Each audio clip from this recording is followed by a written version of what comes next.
Saudara, dan tahun ini saya percaya bukan menjadi sekedar tahun yang mudah. Tapi saya terlalu percaya jika kita lalui tahun ini bersama dengan Tuhan. Saya percaya saudara, semua apapun yang diprediksi dunia tidak akan pernah terjadi dalam hidup setiap kita. Dunia mau berkata kita akan mengalami resesi, kita akan mengalami resepsi yang dari Tuhan. Dunia boleh berkata ada banyak bencana, kita akan berkata ada orang-orang benar yang berdiri buat bangsanya. Maka kita percaya bencana apapun stop dalam nama Tuhan Yesus. Dan mari kita percaya, saudara, tahun ini akan menjadi tahun yang luar biasa buat setiap kita. Saudara, judulnya adalah tahun kewaspadaan, saudara. Dan ketika saya sungguh-sungguh berdoa, Tuhan, apa yang harus kita waspadai? Saudara, dari itu tiba-tiba Tuhan ajarkan dalam hidup saya adalah kisah tentang seseorang yang bernama Yeter. Saudara, mari kita buka sama-sama di Hakim-Hakim 8 ayat yang ke-20 sampai ayat yang ke-21. Hakim-Hakim 8 ayat yang ke-20 sampai ayat yang ke-21. Hakim-Hakim 8 ayat yang ke-20 sampai ayat yang ke-21. Katanya kepada Yeter anak sulungnya, bangunlah, bunuhlah mereka. Tetapi orang muda itu tidak menghunus pedangnya karena ia takut, sebab ia masih muda. Lalu kata Zeba dan Salmuna, bangunlah engkau sendiri dan peranglah kami, sebab seperti orangnya demikian pula kekuatannya. Maka bangunlah Gideon, dibunuhnya Zeba dan Salmuna. Kemudian diambilnya bulan-bulanan yang ada pada leher unta mereka. Saudara, Yeter, arti kata nama Yeter itu adalah artinya superiority. Saudara, orang yang punya keunggulan, orang yang punya kelebihan. Saudara, Yeter, nama Yeter sendiri adalah seseorang yang seharusnya diberikan sebuah berkat, diberikan sebuah perjanjian bahwa dia adalah menjadi orang yang luar biasa. Menjadi orang yang punya keunggulan, orang yang punya kelebihan. Dan hari itu Gideon sedang memberikan promosi kepada anak sulungnya yang bernama Yeter. Hari itu seharusnya jika Yeter berani mengangkat pedangnya dan menghunus semua musuh yang ada di depannya. Hari itu ada promosi yang diberikan kepada Yeter. Dan hari itu sebenarnya yang Yeter dapatkan itu adalah sebuah promosi yang begitu mudah. Karena hari itu Yeter tidak perlu ikut dengan bapaknya, ikut kejar-kejaran, ikut perang. Dia cuma hanya tinggal mengangkat pedang dan menghunus semua musuh yang ada di depannya. Itu seperti sebuah promosi yang begitu mudah. Tapi hari itu Yeter melewatkan kesempatannya untuk dia dipromosikan. Dan hari itu tiba-tiba nama Yeter lagi sudah tidak terdengar lagi di Alkitab. Saudara, itu seperti hari itu saya buat sebuah KKR di sebuah tempat. Dan hari itu semua orang bekerja lebih duluan, mereka ada banyak pasukan yang berangkat duluan. Mereka semua menyiapkan dari nol, mereka siapkan semua dari jemaat, dari panggung, dari mimbar, dari pemusik. Dari choir, dari penari disiapkan semua. Tapi hari itu yang tertera di spanduk adalah KKR dengan nama saya. Dan ketika hari itu saya cuma mendarat, saya cuma datang, saya KKR, saya altar kok bam, bam, bam, bam. Dan hari itu orang yang orang dengar adalah itu KKR-nya siapa? Saya. Tapi sebenarnya yang layak menerima pujian dan sanjungan adalah orang-orang yang bekerja dari nol. Dan hari itu seperti itulah promosi yang seharusnya Yeter dapatkan. Hari itu Yeter tidak perlu bekerja keras. Bapaknya aturkan semua. Dan yang Yeter perlu lakukan hanya angkat pedang dan penggal dua musuhnya. Maka hari itu yang akan tertulis adalah Yeter yang membunuh akan raja-raja dari orang Midian. Tapi hari itu Yeter melewatkan kesempatan promosinya dengan begitu saja. Dan di firman Tuhan katakan dia takut karena sebab ia masih muda. Kalau saudara lihat dalam terjemahan The Message dikatakan he was afraid, he was still just a boy. Dikatakan lagi bukan hanya sebab ia masih muda, tapi dia cuman bocah. Dan boy di sini adalah seseorang yang umurnya di bawah 18 tahun. Dan kata muda di sini artinya adalah orang yang memegang surai. Surai itu rambut. Surai kuda atau surai singa dalam upaya mencoba menaklukkan akan kuda atau singa itu. Saudara, dan sejujurnya yang Yether lakukan adalah sebuah kebodohan hanya karena dia mengikuti ketakutan yang ada dalam hidupnya. Dan itulah yang Tuhan berkata, nak, tahun 2021 engkau tidak boleh membiarkan ada banyak promosi Tuhan yang miss hanya karena ketakutan, keraguanmu yang berlebihan yang akhirnya membuat engkau tidak mendapatkan promosi yang dari Tuhan.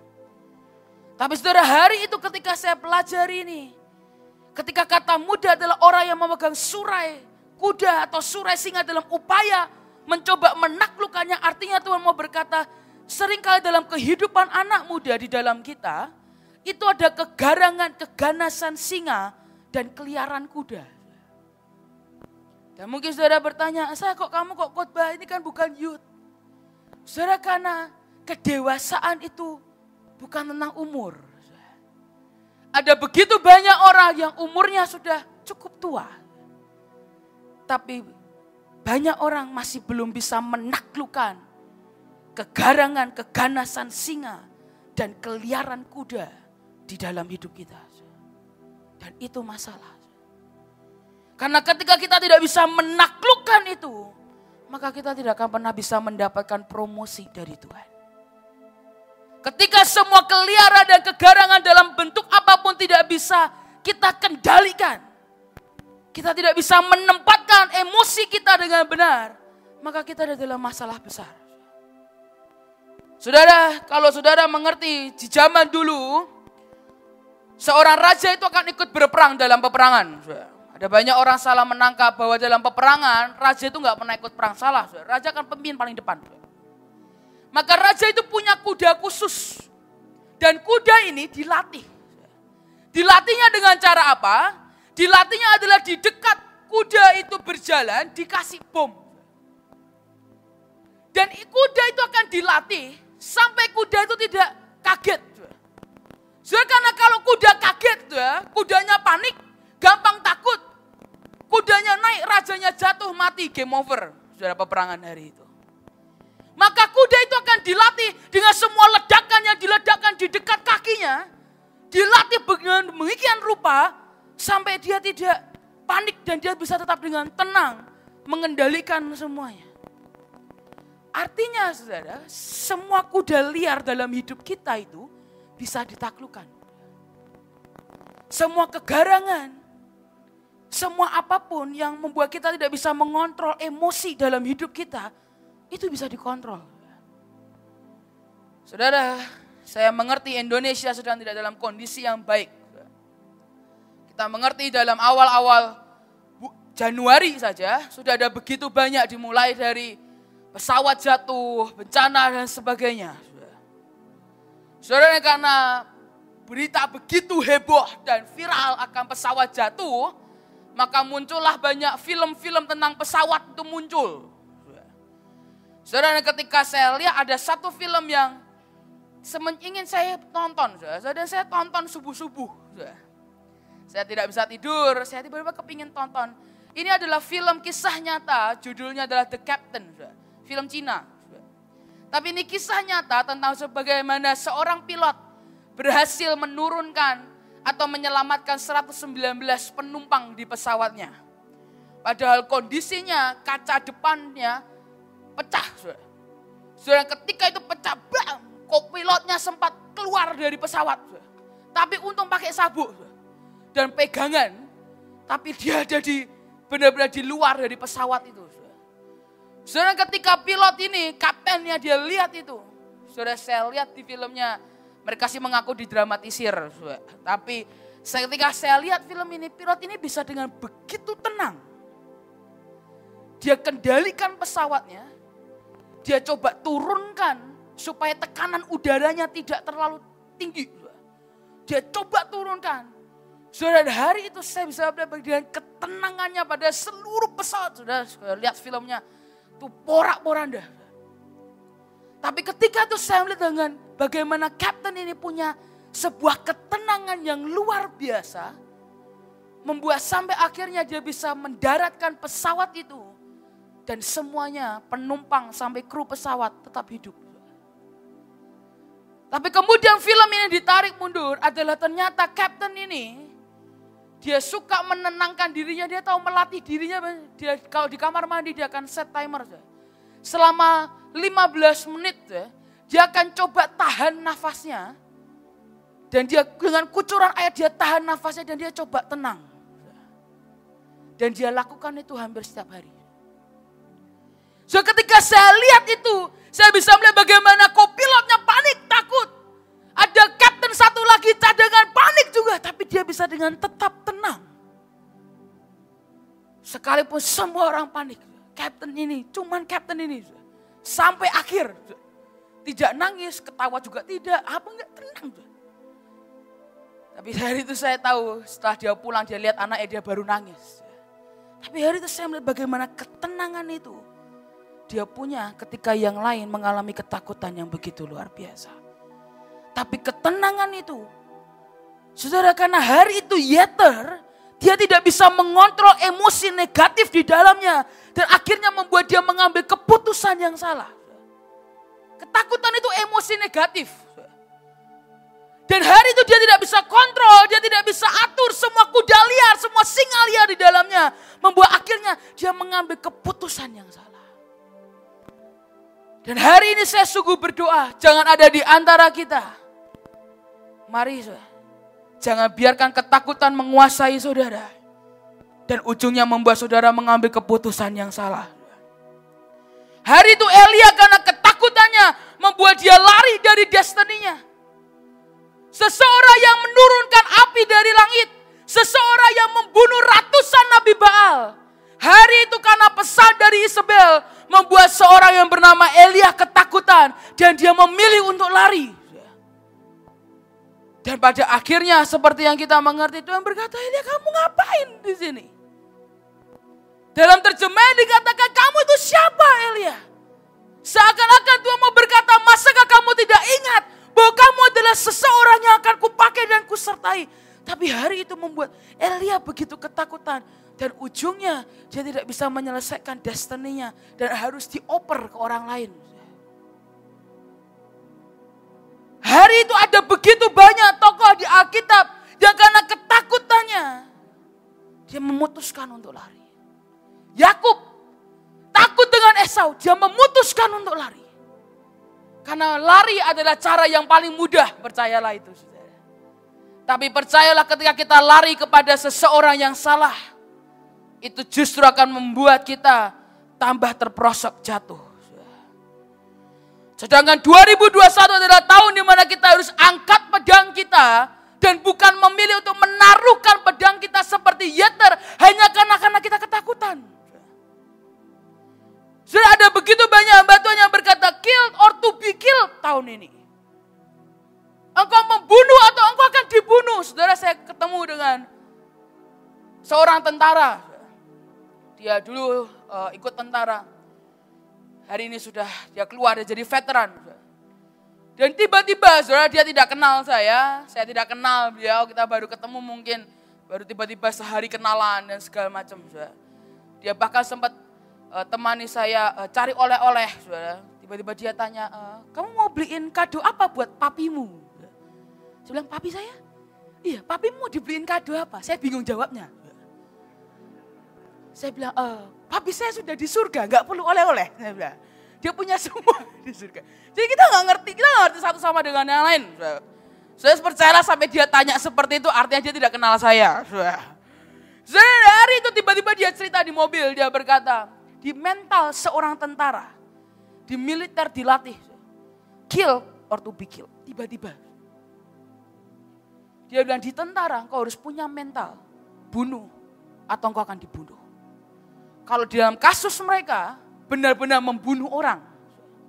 Tapi dalam kasus kita, firman Tuhan berkata, Musuh kita bukan darah dan daging, tapi penguasa-penguasa. Dan mereka yang harus kita bunuh. Rencana iblis yang harus kita bunuh. Karena kalau kita cuma hanya diam, kita yang akan terbunuh. So, mungkin saudara berkata, oh enggak mungkin kita terbunuh setelah daging. Betul, tapi api saudara bisa terbunuh. Cinta saudara bisa terbunuh. Urapan yang ada di dalammu, on fire-mu, tiba-tiba semua hilang. Dan yang paling parah, yang mereka targetkan adalah iman kita akan dibunuh. Sekali lagi, tahun ini adalah tahun di mana kita tidak boleh meletakkan pedang kita. Apalagi saudara menghindari yang namanya peperangan. Kalau saudara ingat kisah Daud sebelum dia jatuh dengan Batsheba, firman Tuhan jelas berkata itu adalah waktu pergantian tahun, seharusnya di mana semua raja-raja akan maju berperang. Itu firmannya. Tapi hari itu Daud memutuskan untuk tidak berperang. Dia putuskan tidak berperang, dia kirim orang lain. Dan ketika dia memilih untuk tidak berperang, di mana seharusnya dia berdiri, dia jatuh dalam dosa. Saudara, kalau kita tidak berdiri di atas panggilan kita, itulah awal dari kejatuhan. Itulah awal dari mana kehancuran kita. Dan iblis akan terus tarik kita sampai iman kita mati. Saudara, ketika Tuhan bukakan ini, saya pikir ya, Daud itu jatuh karena dia memilih untuk tidak berperang. Kalau Daud berperang, belum tentu dia jatuh dengan Batsheba. Tapi hari itu karena Daud memilih untuk tidak berperang, dia jatuh dan dia mendukakan Tuhan dengan perbuatannya. Tidak berperang itu masalah besar. Saya mungkin berkata, apa aku harus berperang seperti mana? Mama aku berperang seperti ini. So, kita punya cara perang kita masing-masing. Kita punya cara panggilan kita mengangkat pedang kita masing-masing.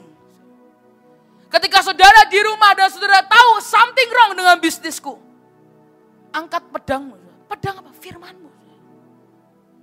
Banyak orang meremehkan firman. Pada ketika saudara mendeklarasikan, saudara tahu deklarasi terkuat dan terampuh itu apa? Firman Tuhan. Perjanjian terkuat itu dinyatakan di mana? Di firman Tuhan. Maka ketika saudara angkat pedang saudara gunakan firman yang ada dalam hidupmu, engkau perkatakan dengan iman, engkau sedang mengangkat pedangmu. Dan engkau tidak seperti Yeter yang meletakkan itu di bawah. Saudara, iblis sangat takut kalau saudara angkat pedang ini. Itulah kenapa dia akan coba kasih gelombang ketakutan dalam hidup kita, membuat akhirnya kita meletakkan pedang kita. Tapi saya berdoa hari ini SRK, tidak ada di antara kita yang meletakkan pedang kita. Tapi kita akan angkat pedang kita.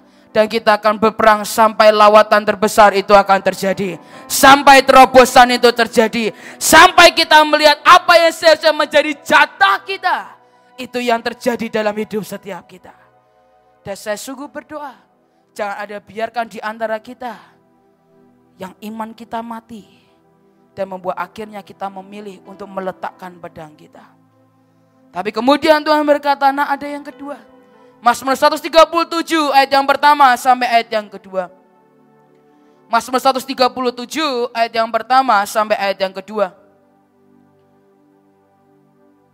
Di tepi sungai-sungai Babel, di sanalah kita duduk sambil menangis. Apabila kita mengingat Sion. Pada pohon-pohon ganda rusa di tempat itu kita menggantungkan kecapi. Ketakutan hanya akan membuat kita melo, menangis, sebuah kekhawatiran yang berlebihan. Karena kita tidak bisa mengontrol emosi di dalam kita. Membuat akhirnya kita meletakkan pedang kita. Dan membuat akhirnya kita menggantungkan kecapi kita. So, kecapi itu bukan hanya sekedar penyembahan. Pekerjaan kita itu penyembahan kita. Panggilan kita itu kecapi kita. Ketika kita melakukan panggilan maupun pekerjaan, yang itu adalah penyembahan kita, kita sedang seperti memetik kecapi kita. Saudara, dan sebenarnya kecapi itu, saudara, ini adalah sebuah senjata yang sangat ditakuti iblis. Buktinya di mana? Buktinya di mana? Wahyu 15 ayat yang kedua. Wahyu 15 ayat yang kedua. Dan aku melihat sesuatu bagaikan lautan kaca bercampur api. Dan di tepi lautan kaca itu berdiri orang-orang yang telah mengalahkan binatang itu. Dan patungnya dan bilangan namanya. Pada mereka ada kecapi Allah. Saya bisa ngerti maksud saya. Kecapi itu yang akan membuat kita bisa melawan binatang-binatang. Semua musuh yang ada di depan kita. Tapi sekali lagi iblis akan menggunakan gelombang ketakutan, gelombang melo, kesedihan. Dan membuat akhirnya kita menggantungkan kecapi kita. Saudara, dan dalam terjemahan lain, itu bukan sekedar harp atau hanya kecapi, tapi harps pakai S. Artinya dalam kehidupan kita punya banyak kecapi. Ketika saudara sedang memberkati orang, ada kecapi lagi. Ketika saudara sedang melakukan panggilan, saudara sedang memetik kecapi. Ketika saudara sedang memasak untuk orang lain, saudara sedang petik kecapi masakmu. Ketika saudara sedang bekerja, berbisnis, apapun itu, saudara sedang memetik kecapi itu. Tapi seringkali karena melo ketakutan, kekhawatiran yang berlebihan, dan kita tidak bisa kontrol, kita tidak bisa punya time management yang bagus, membuat akhirnya ketika kita bisnis, kita lupakan pelayanan. Atau sebaliknya, saudara pelayanan, saudara lupakan tanggung jawab saudara di bisnismu. Saudara, dan hari ini saya sungguh berdoa Tuhan berikan dalam kehidupan kita hikmat untuk multitasking. Saudara, saya terlalu percaya kita dipanggil untuk menjadi orang-orang yang menjadi bintang-bintangnya Tuhan. Tapi jangan biarkan ada satupun kecapi yang saudara gantungkan hanya karena saudara sibuk dengan yang lain. Saudara, dan sejujurnya saya pribadi, saya sempat pernah menggantungkan kecapi masak saya. Pada awal-awal pelayanan Harvest Center, saya yang sibuk masak. Jam 4 pagi saya masak. Tapi lama-kelamaan ada banyak ibu-ibu yang membantu. Yang lebih sedap masaknya. Lama-lama saya nggak nongol. Saya bilang, sudahlah mereka saja lah. Lebih enak kok masakannya. Saya tak pelayanan. Dan hari Tuhan berkata, kamu sedang menggantungkan kecapi masakmu. Aku beri engkau talenta untuk kau gunakan untuk kemuliaan namaku. Saudara, dan hari itu saya tertempat. Saya mulai kembali lagi. Kalau saya tidak ada pelayanan, saya kembali lagi. Saya coba masak lagi. Saya coba bantu ibu-ibu yang ada di sana. Tapi sekali lagi, sering kali kenapa? Tuh aku terlalu capek. Tuh aku gak bisa gini. Tuh gak bisa. Jadi saya sungguh berdoa jangan ada biarkan di antara kita menggantung kecapi-kecapi kita. Karena ini adalah senjata yang luar biasa untuk mengalahkan semua iblis, binatang-binatang dalam hidup setiap kita. Dan saya sungguh berdoa tahun ini bukan tahun ketakutan, tapi tahun takut akan Tuhan turun dalam hidup setiap kita. Saya berdoa tahun ini bukan kita menjadi takut, tapi kita lebih takut tidak melakukan kehendak Tuhan dalam hidup kita. Tahun ini bukan kita ketakutan karena kita takut kehilangan apapun. Tapi kita lebih takut mendukakan hati Tuhan kita. Dan saya sungguh berdoa. Ini menjadi tahun bukan tahun ketakutan. Tapi tahun takut akan Tuhan. Turun dalam hidup setiap kita. Saudara, menjadi berani bukan berarti kita tidak merasakan ketakutan sama sekali. Orang-orang yang berani, pahlawan-pahlawan yang gagah perkasa adalah orang-orang yang merasakan ketakutan tapi mereka memilih untuk tetap melakukannya. Saya sekali lagi berkata, orang-orang yang berani bukan mereka tidak merasakan ketakutan sama sekali. Mereka rasakan ketakutan, tapi mereka tetap melakukan apa yang menjadi kehendak Tuhan dalam hidup setiap mereka. Dan bukankah Tuhan yang berkata di Yesaya 41 ayat yang ke-10 sampai ayat yang ke-13. Tuhan kasih firman ini. Yesaya 41 ayat yang ke-10 sampai ayat yang ke-13. Saya ambil dari terjemahan CEV. Saya terjemahkan dalam bahasa Indonesia, firman Tuhan berkata, janganlah menjadi takut karena Tuhan bersama dengan kita. Jangan gemetar karena ketakutan, karena Dia adalah Tuhan kita. Tuhan akan membuat kita kuat karena Tuhan melindungi kita dengan tangannya dan memberi kemenangan kepada kita. Semua yang membenci kita akan sangat dipermalukan. Mereka yang menyerang kita akan lenyap seperti udara. Kita akan mencari musuh brutal kita, tetapi tidak akan kita temukan karena mereka sudah lenyap. Dia adalah Tuhan kita, Dia yang memegang kita. Jadi janganlah takut, karena Tuhan ada di sini untuk menolong kita.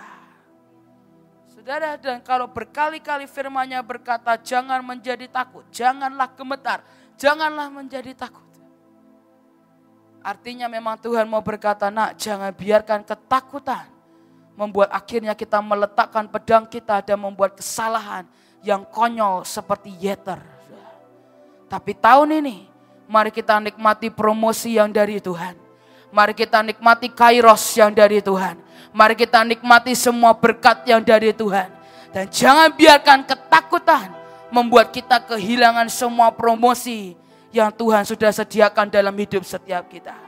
If the sea couldn't stop Moses, jika laut tidak bisa menghentikan Musa, if a wall couldn't stop Joshua, jika tembok tidak bisa menghentikan Joshua, if a giant couldn't stop David, jika Goliat tidak bisa menghentikan Daud, if death couldn't stop Jesus, jika kematian tidak bisa menghentikan Yesus, then fear cannot stop you from doing God's will. Maka ketakutan tidak bisa menghalangi saudara, tidak bisa membuat saudara berhenti melakukan apa yang menjadi kehendak Tuhan dalam hidup setiap kita. Dan saya sungguh berdoa, semua pahlawan-pahlawan iman tunjukkan kepada kita bahwa tidak ada satupun yang bisa menghentikan kita. Saudara tahu, musuh terbesar yang seringkali menghentikan kita melakukan kehendak Tuhan adalah diri kita sendiri. Ketakutan dari diri kita sendiri. Itu justru yang seringkali membuat kita berhenti dan memilih untuk menggantungkan kecapi dan memilih untuk meletakkan pedang. Dan kita hidup penuh dengan ketakutan. Tapi sekali lagi, tiba-tiba hari itu saya berkata kepada Tuhan, Tuhan, tapi seringkali ketakutan itu masih ada dalam hidup kita. Entah kita sadari, entah kita tidak sadari. Tapi seringkali ada begitu banyak jebakan-jebakan iblis yang membuat akhirnya kita ketakutan tanpa kita sadari. Kekhawatiran yang terlalu panik, terlalu parno. Tapi hari itu ketika saya berdoa, tiba-tiba Tuhan berkata tentang perjanjian Kesed. Saya nggak tahu kenapa. Saya berkata, Tuhan ada banyak perjanjian, tapi hari itu Tuhan berkata jelas, nak, tahun 2021 aku mau berikan perjanjian Kesed buat anak-anakku. Perjanjian yang akan membuat kita diikat oleh kasih-Nya dan diluputkan dari banyak hal yang bahkan kita tidak sadari. Dan itu perjanjian Kesed yang hari ini kita mau terima. Karena sejujurnya sometimes kita tidak bisa kontrol ketakutan dalam hidup kita.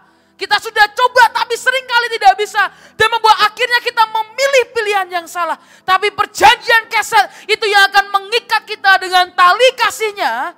Dan membuat kita diluputkan dari semua yang ada. Dan hari ini itu yang kita mau terima. Hosea 2 ayat yang ke-15 sampai ayat yang ke-19. Maka pada waktu itu demikianlah firman Tuhan. Engkau akan memanggil aku suamiku dan tidak lagi memanggil aku Baalku. Lalu aku menjauhkan nama para Baal dari mulutmu. Maka nama mereka tidak lagi disebut. Aku akan mengikat perjanjian bagimu pada waktu itu dengan binatang-binatang di padang. Dan dengan burung-burung di udara. Dan binatang-binatang melata di muka bumi. Aku akan meniadakan busur panah, pedang dan alat perang dari negeri. Dan aku akan membuat engkau berbaring dengan tentram. Aku akan menjadikan engkau istriku untuk selama-lamanya. Dan aku akan menjadikan engkau istriku dalam keadilan dan kebenaran. Dalam kasih setia, keset, dan kasih sayang. Aku akan menjadikan engkau istriku dalam kesetiaan. Sehingga engkau akan mengenal Tuhan. Perjanjian keset membuat kita dari menyebut Tuhan adalah Baalku. Hari itu dari sebuah hubungan hanya appointment. Dari sebuah hubungan hanya sekedar Tuhan dan jemaat. Tuhan berkata, nah perjanjian keset akan membuat kita berubah status. Dari jomblo jadi menikah. Bukan lagi single, tapi kau akan memanggil Tuhan sebagai suamiku. Artinya kita dengan Tuhan akan punya keintiman yang begitu dalam. Seperti layaknya suami istri. Saudara, inilah perjanjian keset. Bukan hanya sekedar kita tahu tentang Tuhan, tapi kita mengenal Tuhan sampai dalam. Sampai hatinya menjadi hati setiap kita. Perasaannya menjadi perasaan setiap kita. Mimpinya itu yang menjadi mimpi setiap kita.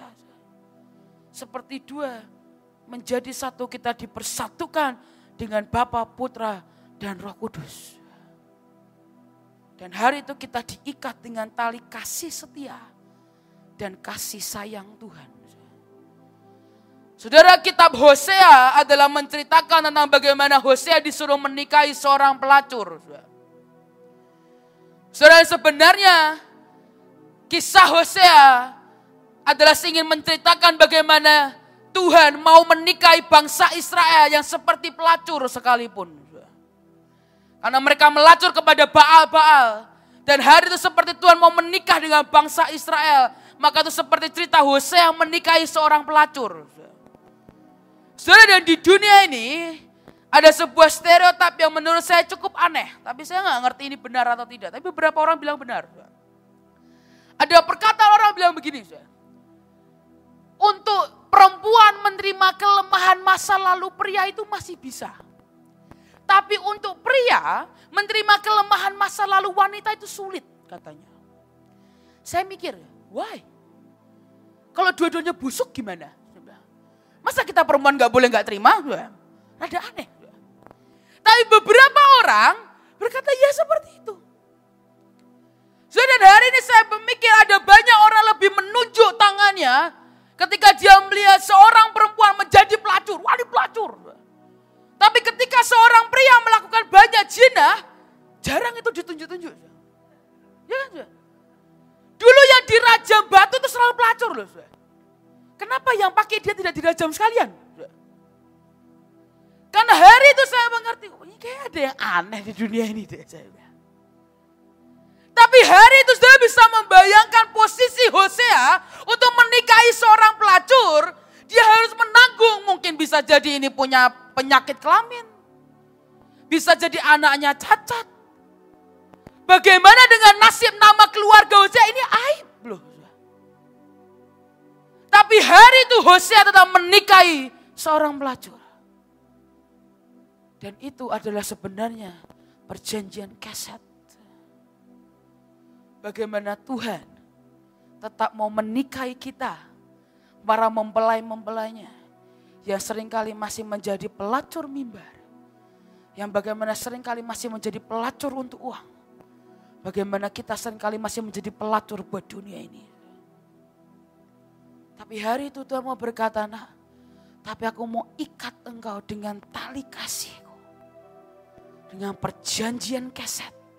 Aku mau ikat engkau menjadi satu dengan Bapa, Putra, dan Roh Kudus. Tapi ketika kita diikat dengan tali kebenaran itu. Ketika Tuhan menikahi kita, dia tidak akan pernah biarkan kita untuk terus-terusan menjadi pelacur. Karena ketika tali kebenaran itu diikat. Artinya saudara harus siap dengan semua yang tidak benar. Itu akan dikikis, dipotong dari hidup saudara.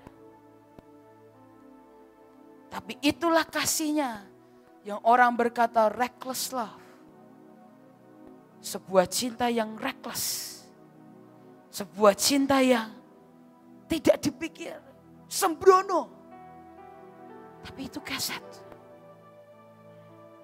Saudara, hari saudara jangan berkata, oh tapi aku terlalu banyak dosaku seperti pelacur dan sebagainya. Saya nggak peduli.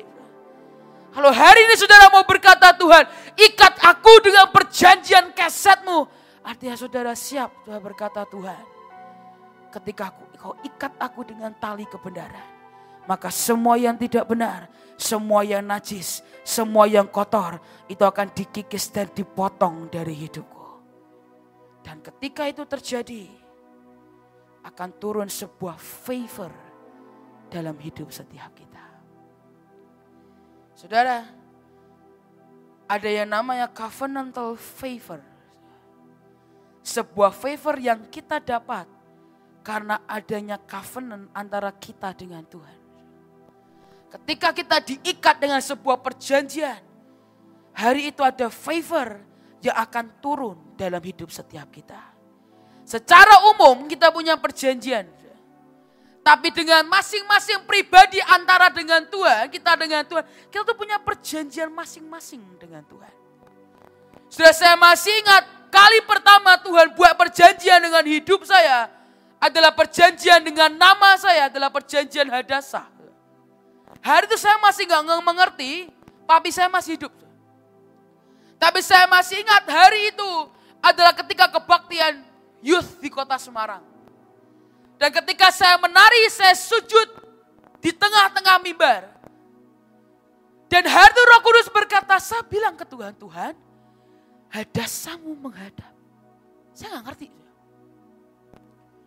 Tapi hari itu saya cuma nurut dengan Roh Kudus dan saya berkata, Tuhan, Hadassahmu menghadap. Dan saya masih sangat jelas akan memori itu karena itu menurut saya adalah sebuah pengalaman yang ilahi dalam hidup saya. Adalah saya melihat ada sebuah spotlight mengelilingi saya. Cuman saya. Saya tahu itu bukan dari gereja maupun dari lighting seperti ini. Karena lighting di gereja nggak ada yang lampu sorot yang dari atas.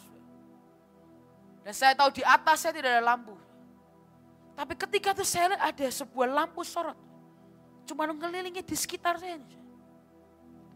Dan saya tahu ketika saya dikelilingi itu saya bisa rasakan hadirat Tuhan dalam hidup saya. Dan saya masih sangat ingat ketika saya angkat tangannya. Saya bisa rasakan ada sayap di bawah. Aneh. Sampai sekarang saya masih belum bisa menjelaskan. Tapi ketika saya coba ke kanan dan saya sentuh, saya bisa ngerasain sayap. Tapi gak ada apa-apa. Dan hari itu saya mengerti dan saya datang ke papi saya cerita dan hari itu papi saya berkata, Sa, itu adalah perjanjianmu dengan Tuhan. Setiap kali kamu datang dan kamu butuh hadirat Tuhan, bilang Tuhan, Hadassahmu menghadap. Dan sejujurnya saya belum pernah pakai itu. Tapi kemudian ketika papi saya pulang, saya harus khotbah. Ada titik di mana saya letih. Orang mengharapkan saya khotbah seperti Petrus Agung. Ya kan, saudara? Ada beberapa saudara juga mengharapkan seperti itu. Diampuni dosa saudara. Tapi hari itu saya begitu letih. Saudara. Dalam menurut saya mungkin hari itu saya belum matang, dewa saya belum matang atau apa. Tapi saya letih. Saudara. Dan hari dalam sebuah kebaktian saya tahu tidak ada hadirat Tuhan. Dan saya pun tidak bisa merasakan hadirat Tuhan. Saya bilang, Tuhan, saya ini udah gak bisa khotbah, dituntut orang tinggi, gak ada hadiratmu, habislah saya.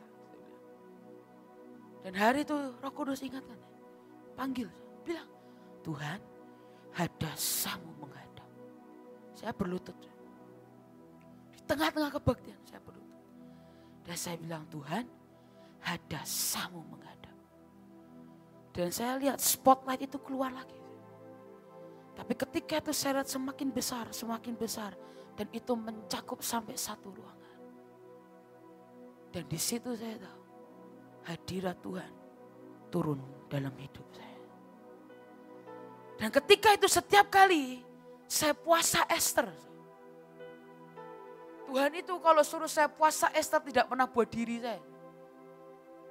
Tapi Tuhan berkata, nak kalau engkau mau puasa Ester lakukan itu buat orang lain. Saya lihat saudara saya ada susah, saya puasa Ester. Dan ketika itu sekali lagi, itu sebuah covenant antara hidup saya dengan Tuhan, pribadi. Dan tiap kali saya melakukan itu, entah bagaimana ada favor, ada intervensi Tuhan turun di tengah-tengah hidup saya. Dan sebenarnya setiap saudara punya perjanjian saudara masing-masing dengan Tuhan. Tapi entahkah saudara sadar atau tidak? Karena dalam covenant Tuhan, itu pasti ada favor, ada berkat, ada kemudahan Tuhan yang membuat kita menjadi favoritnya Tuhan. Itu covenantal favor. Esther 2 ayat yang ke-17. New King James Version dikatakan, the king loved Esther more than all other women. And she obtained grace and favor, kesat, in his sight more than all the virgin. So he set the royal crown upon her head and made her queen instead of Vashti. Raja begitu mencintai Esther lebih dari semua orang. Dan dia Esther menerima grace and favor, keset di matanya. Dan itu membuat ada mahkota turun di atas kepala Esther.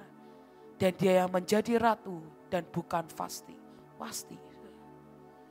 Ketika hari itu keset, favor Tuhan turun. Ada covenant juga turun dan itu membuat akhirnya ada favor, ada anugerah, ada kemudahan yang turun. So ketika papi menikah, beliau suka cerita bagaimana dulu beliau menikah itu kondisinya miskin total. Bikin undangan dari karton. Dan dengan jiwa seni papi saya dia buat sendiri tulisannya dan jadi undangan. Tapi hari itu ada favor yang turun, ada covenant yang turun dalam hidup papi. Dan dikatakan janji kepada Daud bahwa Daud dan keturunannya untuk hidup di hadapan Tuhan selama-lamanya. Sudah sebuah perjanjian itu bahkan ketika orangnya pun sudah mati, perjanjian itu gak bisa mati. Dan perjanjian itu turun sampai ke anak cucu. Kok bisa? Saya pernah mengerti hari itu papi pernah mengalami favor dari Tuhan. Yang saya paling ingat adalah dikasih orang uang untuk papi makan soto selama 1 tahun. Saya masih ingat itu. Saya pikir kok keren sekali. Hari itu saya bilang, Tuhan keren ya. Dan ketika saya ingat itu, tiba-tiba saya merenungkan hari-hari saya. Dan saya berkata, saya hidup dalam perjanjian antara Petrus Agung dengan Tuhan. Dan hari itu saya sebagai anak, saya terima perjanjian itu, saya terima favornya. Saya tahu favornya beda. Saudara, tidak ada yang memberkati saya ngasih uang buat makan soto tiap minggu, belum ada. Siapa tahu kalau ada hari ini, tapi sampai sekarang belum ada. Tapi yang saya terima, saya tahu apa? Setiap kali saya hubungi orang tertentu, ada orang-orang tertentu yang Tuhan kirimkan dari surga. Saking dahsyatnya. Bukan cuma surga lagi, dahsyat dari surga. Saya chat, saya cuma tanya, wedang tahu yang enak di mana ya? 5 menit, celing, nyampe rumah. Saya tanya, soto Selan buka enggak ya? Kok kangen tiba-tiba soto Selan? Oh iya, bentar lagi dikirim ya. Sampai ke rumah. Itu favor dalam hidup saya. Yang saya tahu saya dapat dari covenant. Akan hambanya Petrus Agung dapat duit buat soto. Turun ke anak-anaknya. Kemanapun saya pergi, saya minta makan. Akan terhidang di depan saya. Itu favor. Itu favor. Jangan bilang itu bukan favor. Itu buat saya favor terbesar yang luar biasa itu. Tapi ketika saya lihat hidup akan keluarga saya. Kokoh saya, meskipun begini-begini favornya gede.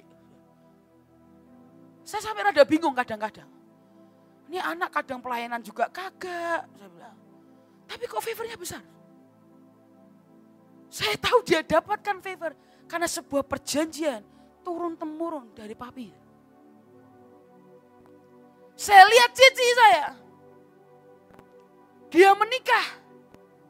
Harusnya habisnya sampai mungkin 1 miliar. Buat mungkin orang Jakarta, orang Surabaya kok kecil. Buat orang Semarang itu gede banget. Itu sudah pernikahan tersultan mungkin yang ada di kota Semarang. Kota Semarang zaman itu belum ada sesultan ini. Pemberkatan di datanya 20.000. Nggak ada tuh di Semarang. Biasa orang jalan datang pemberkatan, datangnya resepsi buat makan doang. Ya waktu cici saya menikah, ya datang 20.000. Saya bilang ini mau KKR. Tapi hari itu papi saya bersaksi bagaimana Tuhan bayar. Papi saya cuma keluar duit cuma 300. Sisanya ditanggung Tuhan. Cici saya yang pertama pernah mengalami keguguran. Dan bahkan dokter pernah berkata ini nggak tahu kenapa. Tapi memang ada masalah hormon dan segala. Kayaknya nggak bisa punya anak. Tapi hari itu ketika dia berdiri di atas perjanjian. Favor Tuhan turun. Hari ini dapat 2 anak yang menggemaskan. Suruh nambah lagi, saya bilang tunggu. Bukan saya yang hamil tapi tunggu bentar. Ini ikut ngurus soalnya. Jadi tunggu, 2 dulu cukup saya bilang. Jangan tambah 1 lagi, bentar saya bilang. Tarik nafas dulu. Karena yang kecil itu karena dikasih nama singa dari Yehuda. Kalau nangis benar-benar kayak singa dari Yehuda. Nah, kalau ngasih nama hati-hati. Dan yang lebih parah saya ngasih nama lagi. Saya kena bau buahnya. Jadi mau nambah lagi, tunggu. Ayo nambah lagi anak perempuan. Patahkan dalam nama Tuhan Yesus. Jika bukan berkat Tuhan, bukan kuasa Tuhan, patahkan dalam nama Tuhan Yesus. Bilang, loh kenapa kan bukan kamu yang... Tapi saya yang urus. Saya ikut ngurus. Jadi tunggu. Biarkan saya pelayanan dulu dengan tenang. Tapi dia melihat favor di keluarga. Favor yang didapat karena sebuah perjanjian. Itu turun sampai ke anak, sampai ke cucu. Jet yang paling tua. Dia pernah cuma duduk manis di pesawat. Orang yang sebelahnya ngeliatin. Mau turun dikasih uang. Lah kita bingung, loh kenapa dikasih uang? Kelihatan anteng aja di pesawat, gak kayak anak lainnya. Ini uang buat kamu. Saya bilang, loh kok enak sekali, saya bilang dapat duitnya. Saya bilang, jajan dia. Naik pakai MRT, cuma duduk loh, nggak apa-ngapain. Ada mak-mak lihat, kok lucu, kok diem. Didatangi, kasih uang. Dia membawa ambil kipas-kipas gini, jet. Adiknya yang paling kecil lebih parah lagi. Saya sampai garu-garu. Ini anak kecil tersultan yang pernah saya temui. Wah, cuma belum duduk loh, saudara, baru tiduran. Diberkati emas. Saya pikir, ini kecil-kecil kok dapat emas, gede arwahnya. Saya yang pelayanan bertahun-tahun aja, kayak belum pernah lihat segede itu. Saya bilang. Dia cuma ketawa-ketawa sebentar, cekling, dapat. Saya bilang ini favornya gila-gilaan. Sudah sejujurnya yang saya tahu semuanya itu. Karena favor yang kami dapat karena perjanjian antara papi dengan Tuhan. Tapi bukan berarti kita hanya duduk diam di situ. Seperti Ishak, dia gali sumur Abraham. Dan di setiap sumur dia kasih nama yang baru. Karena Ishak perlu mengalami apa yang Abraham alami. Tetap meskipun tidak seberat Abraham. Hari ini dalam kehidupan saya coba gali sumur demi sumur yang papi punya. Nah, saya berkata, Tuhan buat saya mengalami. Tapi gak usah berat-berat seperti papi ya Tuhan. Kau sudah dikasih tips.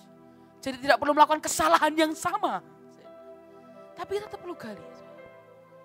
Dan hari Tuhan pernah turun dalam hidup saya. Dan hari itu perjanjian adalah berkat Tuhan yang menjadikan kita kaya. Susah payah tidak menambahnya. Saya pegang, yes, dalam nama Tuhan Yesus. Saya pegang. Dan sejujurnya setiap kali butuh intervensi Tuhan tentang ekonomi, Tuhan sediakan dengan begitu ajaib. Ketika saudara sedang mengalami apapun, deal bisnis apapun, angkat perjanjianmu di hadapan Tuhan. Karena ketika saudara angkat perjanjianmu di hadapan Tuhan, maka favor, berkat, kemurahan, grace itu yang akan turun dalam hidupmu. Karena dia Tuhan yang tidak bisa mengingkari perjanjiannya dengan kita. Maka apapun kondisimu, angkat di hadapan Tuhan. Kau berkata, Tuhan, hari ini aku berdiri di atas perjanjian. Dan ketika saudara lakukan itu, favor itu akan turun di tengah-tengah kita.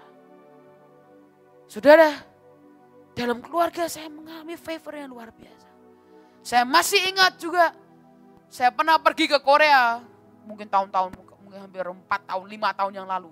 Saya masih umur 18 tahun. Saya pergi dengan cici saya, dengan Ko Erik, dengan beberapa orang. Kami ke sana itu lihat pameran bisnis. Gaya, pameran bisnis. Dia buat di gedung seperti ini lebih besar lagi. Dan yang untuk masuk ke sana itu tidak bisa sembarangan. So, kamu harus kirim, kita harus kirim company profile dan segala macam. Mereka akan cek dan sebagainya. Dan kalau oke, baru tiketnya dibayarin, penginapannya dibayarin semua. So, tinggal berangkat aja. Dan ketika kita ikut ke sana, setiap orang itu dikasih penerjemah. Jadi kita pisah masing-masing. Ketika saya jalan, saya ngobrol dengan penerjemah saya. Dia tanya, loh kamu itu umur berapa? Saya jawab, oh baru 17 atau 18 tahun. Saya bilang, oh kamu masih muda ya? Iya, tapi kamu punya bisnis apa? Hari itu kalau nggak saya masih punya bisnis kosmetik Hineni, kalau nggak salah. Oh iya ada kosmetik apa? Hineni. Apa itu Hineni? Humbleness. If you use my makeup, jadi kalau kamu pakai makeupmu, kamu kan rendah hati dengan luar biasa. Sekarang produknya sudah nggak ada. Dulu masih ada. Wah kamu ini kecil-kecil sudah CEO. Yes, CEO. Pasti bos saya juga ngerti waktu itu kan sudah ada, pokoknya kamu aja CEO. Dan ketika itu dia tanya, Pak, kamu kalau di Indonesia kamu ngapain aja? Oh, aku juga pelayanan, saya cerita. Jadi kamu ini pelayanan, ya penari, yes. CEO juga yes, saya bilang. Kuliah juga yes, saya bilang. Wah kamu ini luar biasa. Ternyata dia promosiin saya dari warung ke warung. Dan ketika saya ditawarkan, dia bilang ini CEO. Umurnya masih muda. Dan setiap stand yang saya datangi, mereka kasih saya barang. Dikasih. Jadi yang lain keluar bawanya kartu nama, saya kayak orang shopping. Ada wine sudah segini mahal. Saya tahu itu mahal. Dia bilang ini dari tempat pemerasan anggur. Kami punya tempatnya sendiri. Dia bilang wah ini bagus buat jantung. Tiba-tiba saya bilang gini. Wah papi saya tuh habis kena jantung. Oh iya. Itu kayaknya cocok ya buat papi. Saya melasin papi saya dikit. Kayak kasihan banget. Padahal gak apa-apa. Saya bilang iya papi saya tuh habis operasi jantung. Saya tuh khawatir sekali. Saya bilang produkmu ini bagus ya. Wah bagus ini buat jantung. Kayaknya enak ya buat saya pulang ke papi saya ya. Dia mikir.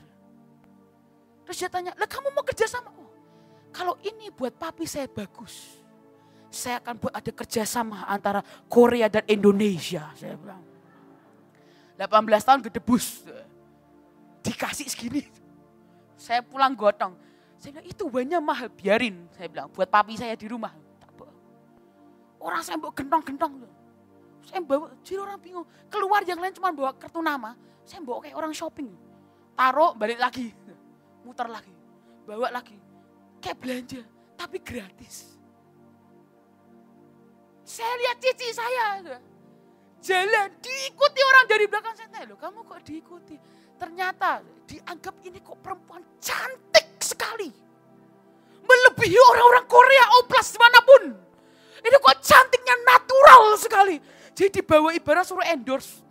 Jadi saya juga pulang bawa shopping banyak. Barang-barang kosmetik. Ini buat apa? Disuruh promosi katanya kalau jalan. Supaya orang lihat kamu, mereka lihat barang yang tak bawa ini. Jadi kayak endorse berjalan itu loh. Saya bilang, wah kamu terkenal ya? Oh iya, lumayan ya. Hari itu saya telepon papi saya ketawa ngakak. Tapi papi saya berkata, bukankah itu favor yang dari Tuhan? Saudara percayalah hidup dengan favor itu lebih ajaib, lebih menyenangkan. Dan percayalah untuk mendapatkan itu, hari ini mari ikat perjanjian kaset dengan Tuhan. Setelah ikat perjanjian kasih setia, maka hari itu favor akan turun di tengah-tengah kita. Tingkatkan kualitas hubungan kita dengan Tuhan. Sekali lagi, jangan mau sekedar manggil dia sebagai hanya Tuhan. Tapi sampai berubah status seperti suami. Jangan hanya datang kepada dia untuk sekedar butuh saja. Itu terlalu rendah. Jangan hanya datang kepada dia sekedar karena kita butuh dia. Terlalu rendah. Tapi kapanpun, apapun keadaannya, datang kepada Tuhan. Ketika engkau takut, datang kepada Tuhan. Maka hari itu dia akan tawarkan sebuah covenant yang luar biasa. Dan ketika covenant kita terima, favor itu akan turun di tengah-tengah kita. Hari itu Yosafat, dia mengalami kemenangan karena perjanjian Keset.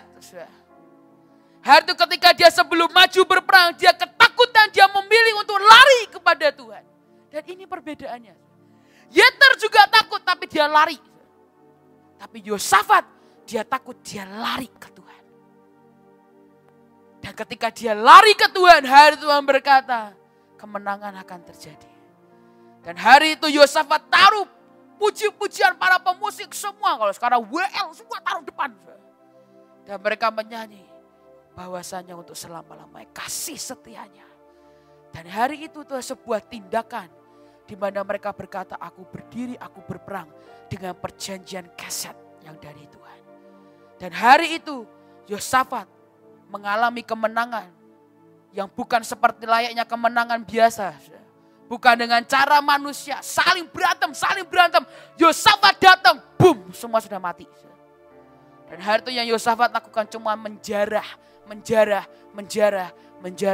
Tapi setelah dia menjarah, dia datang ke lembah pujian dan menyembah kepada Tuhan.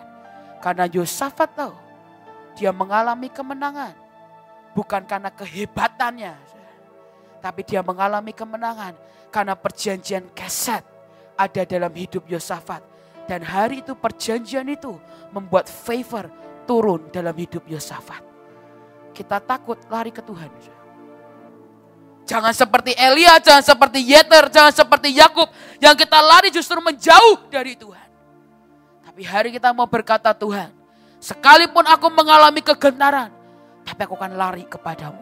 Aku akan datang kepadamu. Dan ketika aku datang kepadamu dan mengangkat perjanjian, disitulah perjanjian Keset, favor, kemurahan, grace, itu yang akan turun di tengah-tengah kita. Saudara, ini yang saya perhatikan. Bahwa semua orang yang mengalami perjanjian Keset, mengalami kemenangan itu tidak sewajarnya atau tidak seperti biasanya. Maksudnya bagaimana? Mereka mengalami kemenangan dengan cara-cara yang ajaib, cara-cara yang tidak dipikirkan manusia sebelumnya. Esther mengalami pembalikan keadaan hanya dalam 1 malam, 2 malam. Hari itu satu bangsa, nasib satu bangsa diubahkan. Yosafat harusnya datang perang menghadapi musuh yang begitu banyak. Dia datang, semua musuhnya lenyap. Semua orang yang punya perjanjian Keset, mereka menang dengan cara Tuhan, bukan dengan cara kita. Itulah kenapa kita perlu percaya dengan Tuhan. Saudara, dan saya percaya kita tidak mungkin punya hubungan dengan Tuhan kalau kita tidak percaya dengan Tuhan. Kalau saudara gak punya trust dengan Tuhan, bukan cuma sekedar belief, tapi trust. Sampai kau benar-benar fully trust, kau percaya total. Maka percayalah kita tidak akan pernah mungkin punya perjanjian Keset. Saudara, dan covenant itu artinya to cut, memotong. Istilah ini berawal dari tanda sunat. Kalau di perjanjian lama adalah sunat fisik, kalau perjanjian baru sunat hati. Maka sekali lagi seperti yang saya bilang di awal, hari ini kita diikat dengan tali kasih setianya. Dan biarkan semua ketakutan kita disunat. Semua kekhawatiran yang tidak perlu juga disunat. Semua apapun yang membuat imanmu runtuh semua disunat. Semua apapun yang menggetarkan imanmu.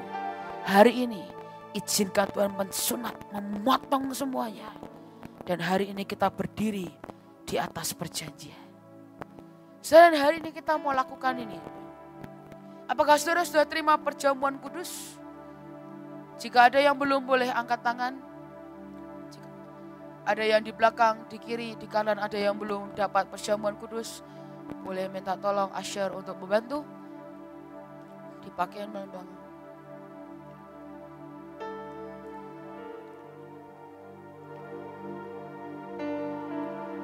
Saudara, ini yang akan kita mau lakukan hari ini. Sebentar kita mau sembah Tuhan sekali lagi. Tapi setelah itu kita mau angkat perjamuan kudus ini.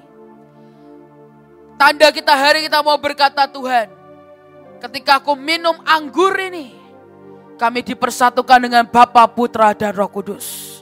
Ketika kita minum anggur ini, tanda darah-Mu, tanda jaminanmu. Kita mau berkata hari ini kita mengikat perjanjian keset dalam hidup setiap kita. Dan kita mau lakukan dengan sangat serius. Tapi setelah itu sisakan anggurmu sedikit. Setelah dibagi minyak, tuangkan minyak sedikit. Dan kita mau sekali lagi pengurapan. Karena Tuhan berkata sangat jelas, Tuhan berkata, nak, setiap SDRK setiap bulan pengurapan minyak dan anggur. Biar seperti firman Tuhan berkata, minyak dan anggur tidak dapat dirusakkan. Maka kita percaya hidup kita dan keluarga kita akan diluputkan dari semua yang jahat. Hidup kita dan keluarga kita dan seisi rumah kita semua akan diselamatkan dan diproteksi yang dari Tuhan. Tapi sekali lagi, hari ini buat saudara yang merasa saudara hubunganmu dengan Tuhan mulai rusak. Kau berkata, seringkali aku sudah tidak bisa lagi rasakan Tuhan. Aku tidak bisa lagi rasakan kasih-Nya. Aku tidak bisa lagi rasakan cintanya. Malam hari ini mari kita perbaiki hubungan kita dengan Tuhan. Karena saya terlalu percaya malam hari ini Dia mau bangun, Dia mau buat perjanjian keset dengan saudara,